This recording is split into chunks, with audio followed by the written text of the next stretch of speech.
اعوذ باللہ من الشیطان الرجیم بسم اللہ الرحمن الرحیم۔ واجب الاحترام گرامی قدر معزز سامعین حضرات، آج کی اس مجلس میں آپ کے سامنے حضرت جریر ابن عبداللہ رضی اللہ تعالیٰ عنہ کے فضائل اور ان کے احوال اور ان کے ایمان لانے کا واقعہ جو ہے وہ بیان کیا جائے گا۔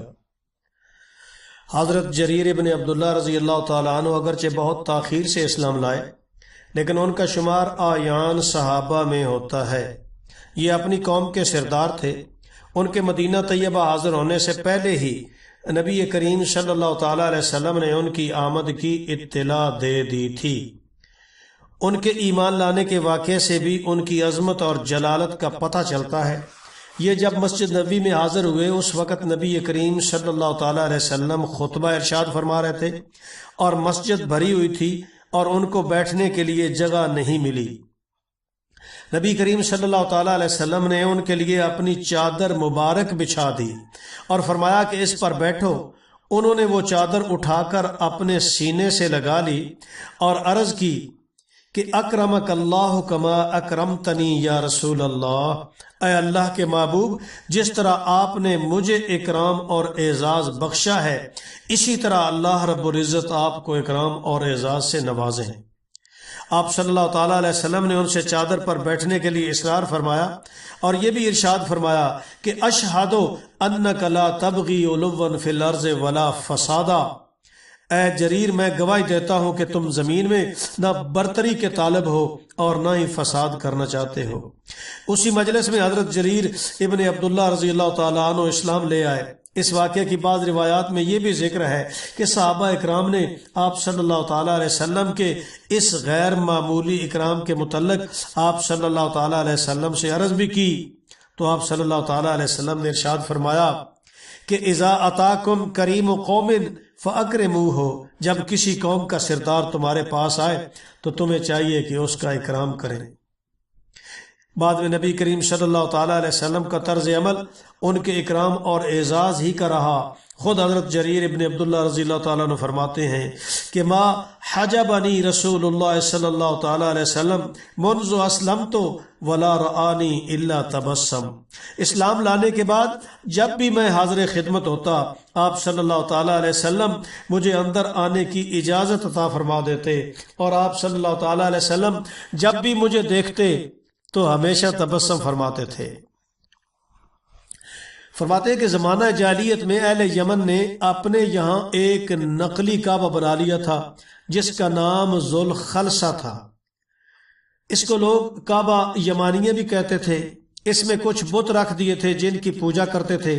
نبی کریم صلی اللہ تعالیٰ علیہ وسلم کے قلب مبارک میں اس کعبے یعنی نقلی کعبے کی طرف سے مسلسل خلش رہتی تھی۔ آپ صلی اللہ تعالیٰ علیہ وسلم نے حضرت جریر سے فرمایا کہ تم اس جھوٹے اور نقلی کعبے کو منہمد کر دو تو میرے دل کو سکون نصیب ہو جائے۔ حضرت جریر فرماتے ہیں کہ میں نے آپ صلی اللہ تعالیٰ علیہ وسلم کے حکم کی تعمیل میں 150 طاقتور شاہ سواروں کو لے کر یمن کا سفر اختیار کیا، لیکن میرا حال یہ تھا کہ گھوڑے کی سواری سے واقف نہیں تھا اور گھوڑے پر سے گر جایا کرتا تھا۔ میں نے اپنا یہ حال آپ صلی اللہ تعالیٰ علیہ وسلم سے عرض کر دیا۔ آپ صلی اللہ تعالیٰ علیہ وسلم نے اپنے دست مبارک کو میرے سینے پر رکھا اور یہ دعا کی، اللہم ثبتہ واجعلہ ہادیا مہدیا، اے اللہ جریر کو گھوڑے کی کمر پر جما دے اور اس کو ہدایت دینے والا اور ہدایت یافتہ بنا دے۔ حضرت جریر فرماتے ہیں کہ اس دعا کی برکت سے میں ایسا شاہ سوار ہو گیا کہ پھر کبھی بھی گھوڑے سے نہیں گرا، اور پھر میں نے اپنے ساتھیوں کے ساتھ جا کر کہا کہ اس ذوالخلصہ یعنی نقلی کعبے کو منہمد کرنا ہے۔ ہم نے جا کر اسے گرا دیا اور اس میں آگ لگا کر اس کو خاکستر کر دیا۔ جب نبی صلی اللہ تعالیٰ علیہ وسلم کو میری کامیابی کی اطلاع ملی تو آپ صلی اللہ تعالیٰ علیہ وسلم نے میرے اور میرے ساتھیوں کے لیے 5 مرتبہ برکت کی دعا فرمائی۔ حضرت جریر رضی اللہ تعالیٰ عنہ حجۃ الوداع میں بھی آپ صلی اللہ تعالیٰ علیہ وسلم کے ساتھ شریک ہوئے اور آپ نے خطبے میں، یہاں جمعہ خطبہ سے مراد جمعہ یا خطبہ عید نہیں بلکہ یہاں خطبے سے مراد تقریر ہے، کہ وقت ان کو فرمایا تھا کہ لوگوں کو خاموش کر دو. یعنی حضور صلی اللہ علیہ وسلم نے جب تقریر کرنے کا ارادہ فرمایا، ایک تو خطبہ حجۃ الوداع کا تھا، یہ نہیں، عام تقریر کرتے ہوئے حضرت جریر سے فرمایا کہ لوگوں کو خاموش کر دو. حضرت عمر رضی اللہ تعالیٰ عنہ نے اپنے خلافت کے زمانے میں ان کو عراق کی جنگوں میں شرکت کے لیے بھیج دیا تھا. انہوں نے ان جنگوں میں کارہائے نمایاں انجام دیے. فتح قادسیہ میں بھی ان کا بڑا عمل دخل تھا.